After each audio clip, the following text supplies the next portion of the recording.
Good evening and welcome to Bent TV. Thank you for joining us. In the first of three segments, we hear about the Melbourne Queer Film Festival that runs from the 31st of March until the 11th of April. And then in the Bear Cave, we hear about Vic Bears, which is 20 years old this year. And then to complete tonight, Andy speaks with Brenda Appleton about comments made by Germaine Greer and the reaction from the trans community.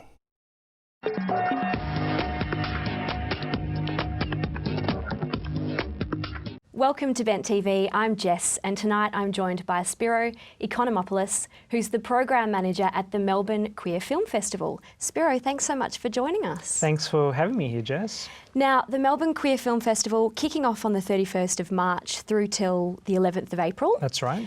And you've got a fantastic program lined up. We're really excited about this year's program. We're bringing in a lot of new strands, and this is obviously my first year doing this, and it's been an amazing experience. That's great.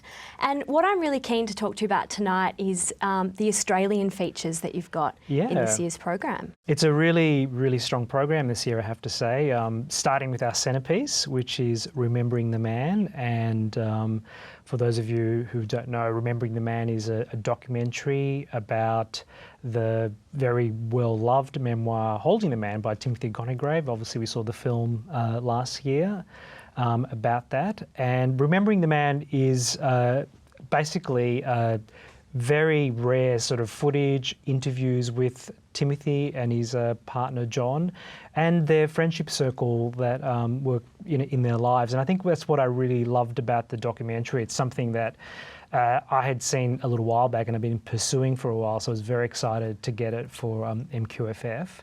And I think if you're a fan of the book, as I was, I think what really struck me about the book was that really wonderful friendship circle they had and this community around them that championed this relationship and the love story basically. And I think the film, as inevitably sad as it is a celebration of their love and their relationship. It's really powerful. Great. And where's it set?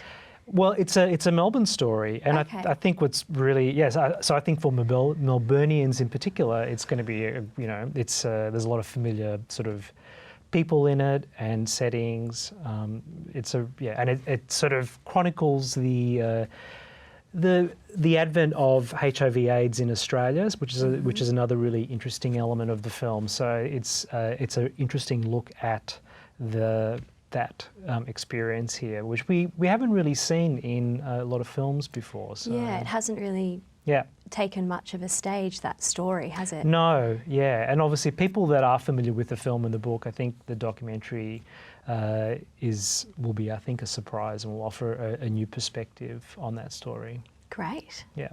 So what else is there? We have a really strong Australian shorts package. The Australian shorts is always something that is a big focus at MQFF. We always, it sells out all the time every time we have the program. And this year, I have to say, I'm really excited about the films we have. And also for the first time, we have 3 awards for the shorts, which is really exciting. We've got which would be great for the filmmakers, obviously, and MQFF.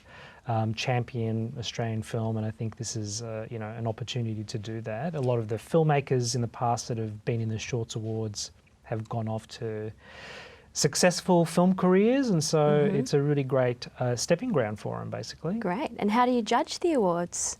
We have a judging panel. Obviously, we have a lot of entries that come in through the year. We get lots of entries that come through the year. But we've got a really fantastic team who are the judges for it, so great. We'll see who wins. Yes, that will be exciting. Yeah. And so if you wanted to go and see all the shorts, can you get a festival pass or something that would enable you to see them all? we have festival passes, yeah. The shorts, the Australian shorts in particular, are on the second last night of the festival, basically. And we've got a special event this year because obviously we have the short screenings and an awards presentation afterwards, which is really exciting. Hopefully we'll have a lot of the filmmakers there. We have also a special MQFF film lab for the participants in the Australian Awards package, which is something that we're bringing in this year, which we're really excited about as well. That does sound exciting. And so where else are some of the Australian films set across We have the country? another really strong documentary. It's a very strong documentary focus, actually. In particular, a documentary called Scrum. And Scrum is about, if you're a fan of rugby, it's about the Sydney Convicts. I'm not a massive rugby fan, I have to kind of just put it out there, but I think it's a really strong documentary, even if you're not a fan of rugby, because it's about the people that are involved in this game, particularly this group of men who come from very different backgrounds. And I think what's really wonderful about this documentary is the portraits he creates around these men, and obviously that the game for them becomes a place for them to feel like they belong, and it's a real sense of community, and it's quite moving, and it's beautifully filmed as well. It's got a real strong visual sensibility. It's a very strong documentary. What about films? We don't have any feature films. We possibly could have some surprise ones, which I don't want to talk about. Okay. But we have another documentary called Echo Homo, which is a music documentary, actually, about a very well-known Melbourne musician and celebrity who was around in the 80s and had a lot to do with people like Michael Hutchence, and Bono had his own musical career. But it's an interesting documentary ultimately about identity and the way this character's identity shifts throughout his career. It's a really interesting doco. I won't say too much about it. I feel like it's something that's sort of a good discovery. Tell us about the venue. So it's ACMI. ACMI is one of our main venues. We're also showing films at Kino Cinemas. Okay. And we also, this year, which is really excited about, is we're going, MQFF is going a bit north side, and so we're going to be screening at the Nova as well. Ah, fabulous. So that's going to be really good. So what's the best way to get tickets? I'd say the best way is to go on our website. So that's where you can buy tickets. And obviously things have already started selling out. This year for the first time, we pre-released 8 titles, and one of them was Remembering the Man, actually.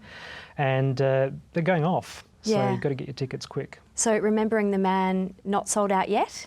It's on standby at the moment, but I think hopefully we're going to maybe release some other tickets for it. So, yeah.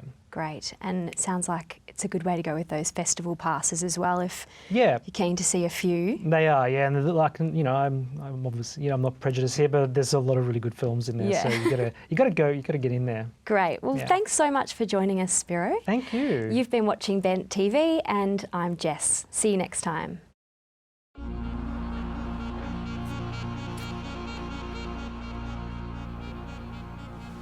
Physically, I think I was designed for contact sports. I was playing for another club here in Sydney. They found out that I was gay. They're coming for you. They're calling you out. I didn't fit in. It hurt a lot. You're more than a team, you're brothers. So be there for your man. I didn't go back. 1, 2, 3, 4, 5, 6, 7. We're here to win the Bingham Cup. They haven't earned shit. I intensely want to play. We have to pick the best 25. There's always somebody putting me down or telling me I couldn't do it. I couldn't understand how I could be gay and be a good sportsman.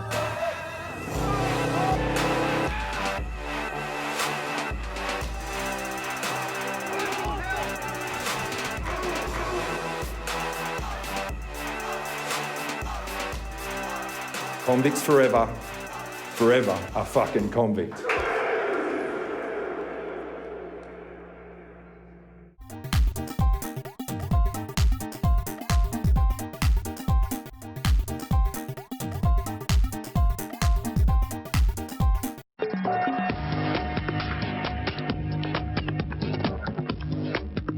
Hi, I'm Mark Hadden, and this is the Bear Cave. Today I'm joined by Rob, Patrick and Frank, and today we're going to be discussing Vic Bears because it's a very special year in Vic Bear history.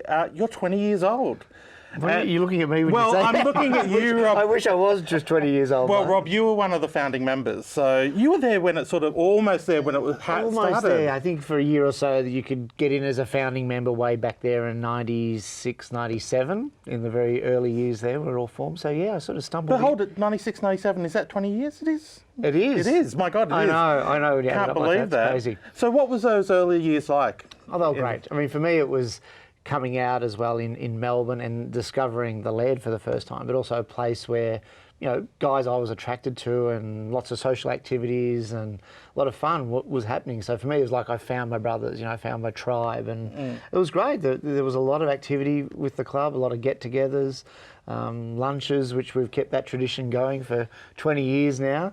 But yeah, lots of things going on, just lots of opportunities for guys to get together, and, you know, the odd bear contest here and there, which sort of grew and evolved over the years as well. So. Well, yeah, I mean, it started off very small back in the day. Yeah, and it wasn't. I remember that. Yeah, Daddy Paul Evans was really kicked it off as I think it was Mr. Melbourne Bear contest, then it was That's Mr. right. Melbourne Bear and Cub, and then it was Mr. Australia, and then it sort of morphed, and what was a one-day event then became just sort of a weekend celebration, and now over sort of 8 days, as we know, Southern Hibernation now, sort of 20 odd years later. So. And not only that, we've got like an Australasian competition, and we've got an like just a Victorian competition now. I know, yeah. Which that's changed. Someone may have won this year, Patrick. Yes, somebody has. So very proud. How did it feel winning Mr. Vic Bears this year? Oh, I'm very proud. It's amazing, and it's so great that I get so much support from all the people here. It's great. I'm very proud, and I will do everything to make the people happy. Yeah, I'm sure you will. Frank, how did you get involved in Bears? Similar story to Rob, but about a year later. I had come out late in my life. I was about 23, and my then friend, who was trying to be my partner, said, I'm not really your type, obviously. So he said, you need to get involved in a group of bears. And I just went, I don't know anything about them. I looked them up on the internet. There was very little. And what was there was obviously not PG rated. So I thought, all right. Yeah. But I'd heard about the Laird, didn't really want to go there. And I actually got introduced through Bears through Lazy Sunday Lunch.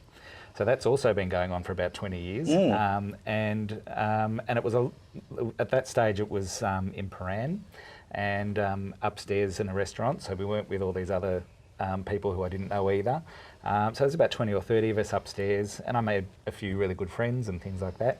And then at that stage, there was 2 venues that we were going to, which was the Star Hotel, and then after that we'd go down to the Laird.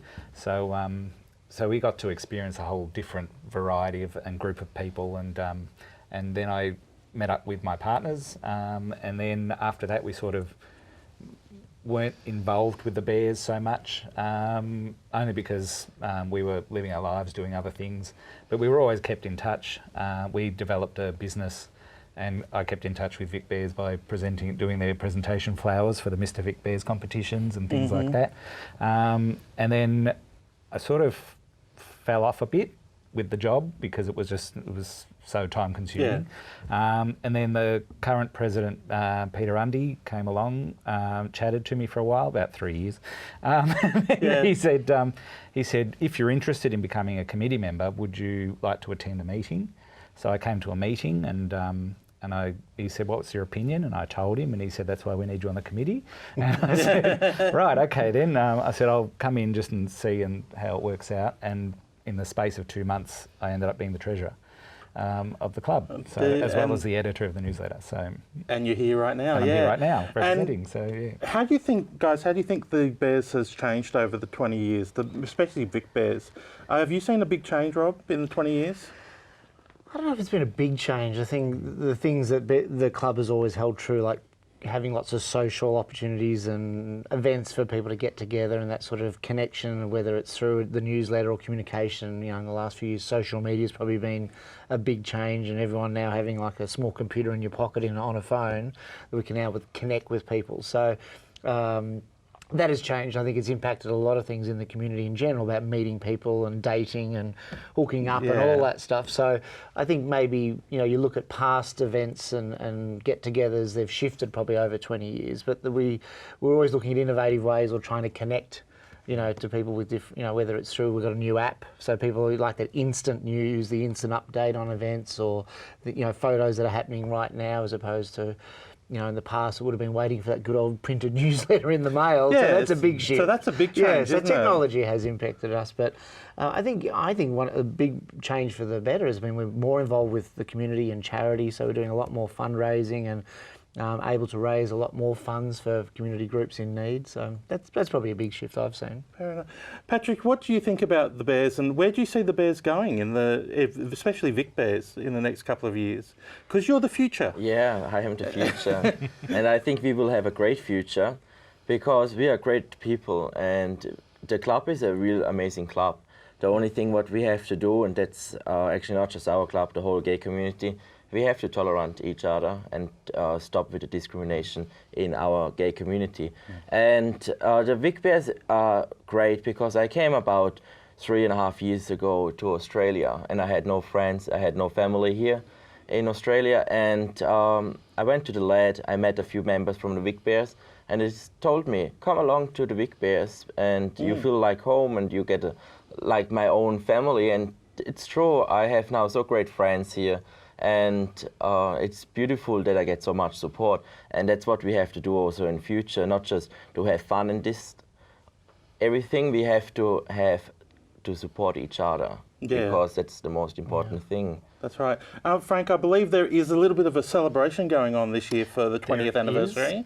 In April this year, 2016, we're having our 20 years celebration. We're having a weekend function and weekend-long party, basically, to try and get all the Vic Bears past and present together and really celebrate what the club's all about, because the core of the club's always been the same, which is socialisation of people who are usually marginalised, getting together and having a good time. Fantastic. Well, hopefully I'll see all you guys there in April. You better. You've been a big part of the club. It will be a lot of fun. Yeah, It will be a lot of fun. Thank you guys for coming in today. Thank you, Patrick, Frank and Rob, for being here today. Hopefully Vic Bears has a long and prosperous future. This is Big Bear Mark, and you are on Bent TV. This has been The Bear Cave. Catch you next time. Thank you for staying with Bent TV. Please visit our website, Twitter, YouTube channel and Facebook to find the different ways you can support Bent TV, provide feedback and become involved in supporting Bent TV. Back after this break.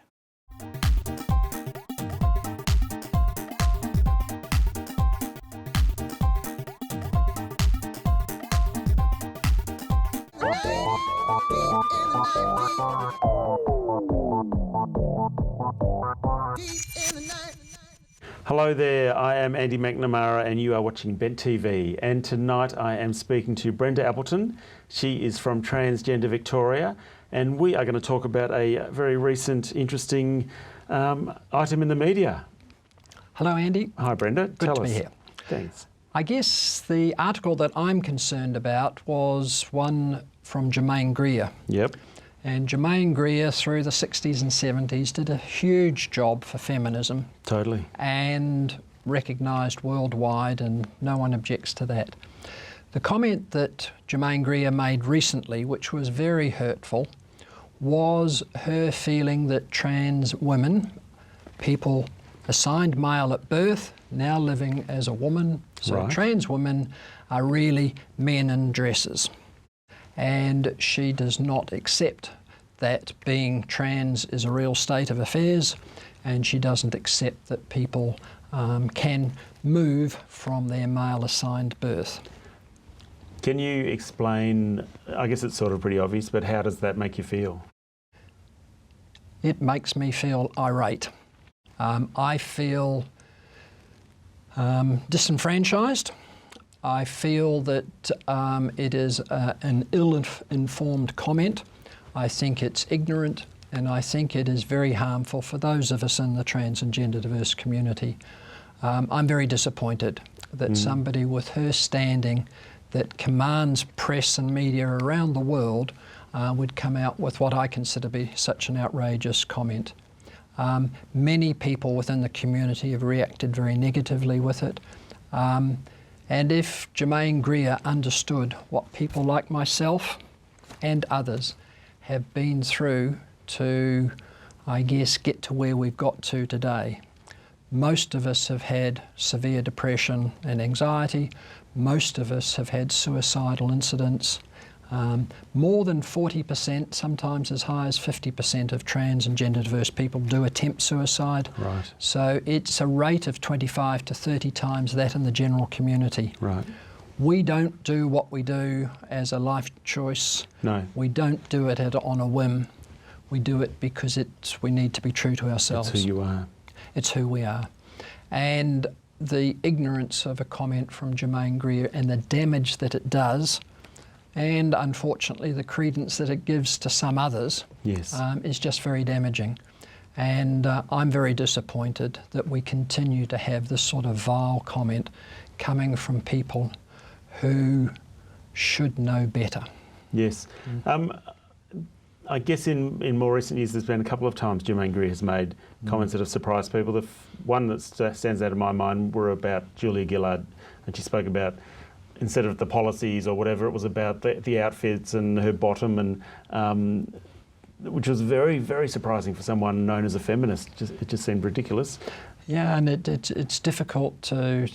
How these people should retire gracefully and disappear from the scene, I think. And it's a pity that they continue to grab headlines, and I think on the whole be making inappropriate and hurtful comments. I wonder if, hopefully we'll hear something from Germaine. Someone can educate her, and we can hear a new view from her. I don't know if she's too old to change, but I wouldn't hold my breath. No.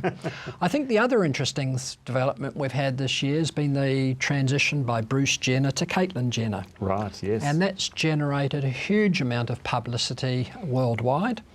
For many of us, it was a little bit of a struggle with somebody from such a privileged background. Right. Flying by private jet everywhere and affording all sorts of surgeries and doing things the easy way. I guess so, but it's a lot of publicity. It helped raise the discussion around trans and gender diverse. I think there was a lot of good discussion about what are appropriate questions and what aren't, in terms of interviewing people from the trans and gender diverse community. And as I've said, we had a big increase for Royal Children's. There was a big increase in referrals to the Monash Gender Dysphoria Clinic as well. So it did help some other people to progress their thoughts and progress their actions in terms of being true to themselves. Some people said it was the only good thing to come from the Kardashians. It's such a different world, isn't it? Yeah, I can see the point of view that, the privilege and whatever, but it is so fantastic to see everybody. That was in the news everywhere. It couldn't be ignored. So, people who hadn't want to hear anything about that sort of story had to just, get it in their brain and think a little bit. So it's all part of the global discussion, I think. And then more recently, we've had Kate McGregor nominated as Australian of the Year from Queensland. Yes, how fantastic. And it is fantastic. Kate's done a huge job in terms of talking about her own journey. Yes. And she says she's a reluctant role model, but certainly she is a role model for us in Australia. Totally. And so we need more, and it's important that people can see success stories and not just the difficult stories. Totally. There needs to be some positive celebration. And for so many of us, we do work through our difficulties and we do have successful lives after. So I hope Kate does well in terms of the process for Australian of the Year. Yes, me too. On Bent TV, we had a series a couple of years ago called Transmission, all about trans and gender diverse people, and part of the brief of it was we want to celebrate, we want to have plenty of positive stories and just show there is happiness and success.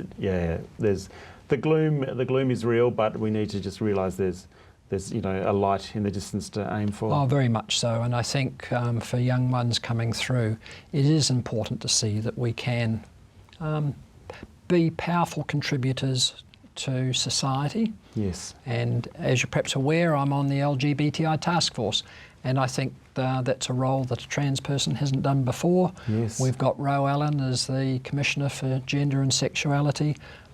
So those that are in the trans and gender diverse community can succeed and can contribute to society. Yes, and the world's getting better and better for...